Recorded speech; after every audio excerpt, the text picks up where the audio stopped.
ameokoka afu anaendelea kunywa pombe. Au kama mume wake ni mlevi anamwambia onja kidogo na yeye anaonja. Hapo ameokoka huyo. Akija hapa, uinuliwe Bwana wa milele, uinuliwe umetenda mema. Hivi huyo mtu yupo serious kabisa, ameamua kumtumikia Mungu katika roho na kweli? Hapana. Na muda mwingine ulevi wa vitu ambavyo visivyokuwa na Mungu, ukiviendekeza vitu ambavyo sio vya Mungu, ule ni ulevi mwingine. Sio lazima iwe pombe. Kuna vitu yani unaona kama yani vimekutawala kama pombe hivi. Yani vitu vimekamata ufahamu wako. Hivyo vitu vinanyonya nguvu za Mungu. Yohana Mbatizaji alijazwa na Roho Mtakatifu tangu tumboni mwa mama yake, na aliambiwa hata kunywa kilevi. Roho Mtakatifu na kilevi ni vitu viwili tofauti. Ukiwa una Roho Mtakatifu alafu unakunywa na pombe, au mtumishi eti anasema ananena kwa lugha alafu na pombe anakunywa.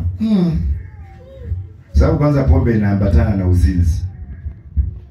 Habari ndio hiyo. Kwa mtu yote anayeelewa, ndio maana kwenye mabaa utakuta tayari kuna nini? Kuna wadada wamewekwa pale. Ina maana pombe inaambatana na uzinzi. Kwa nini waweke wadada ambao wapo nusu uchi afu ndio wauze pombe?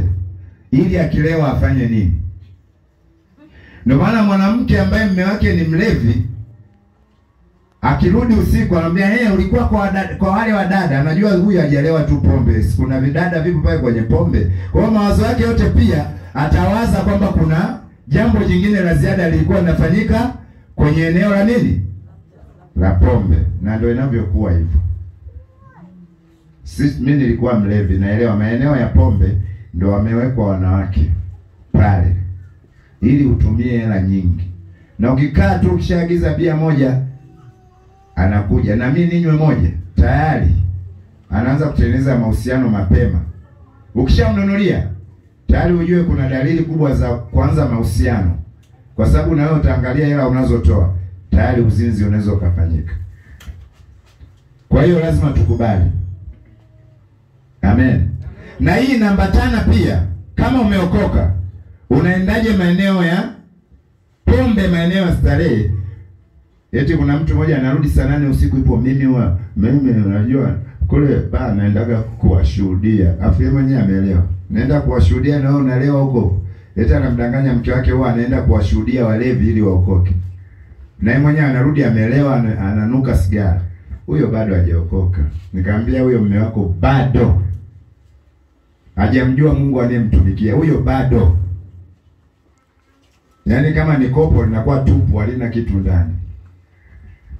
Umeelewa? Na hiyo roho ya ulevi ipo ndani yake na ya uzinzi. Nikamwambia huyo mume wako pia ni mzinzi. Wala nisikufiche.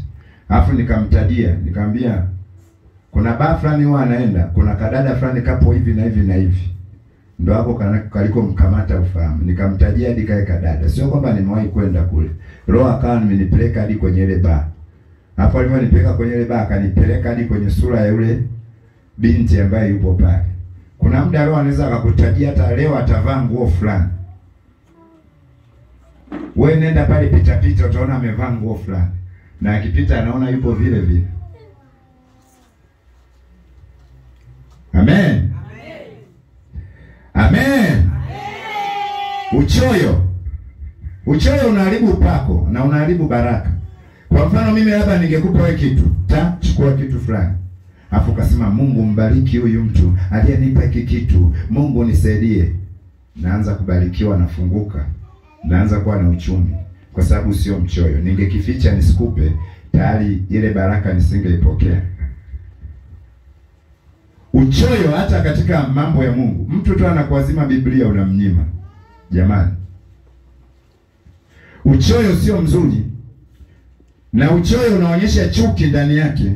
Mtu umeokoka usiwe mchoyo, hata kwa watu ambao hawajaokoka. Hutaki kuwa mchoyo kwenye mambo ambayo unaona ni mema na nitamsaidia mtu.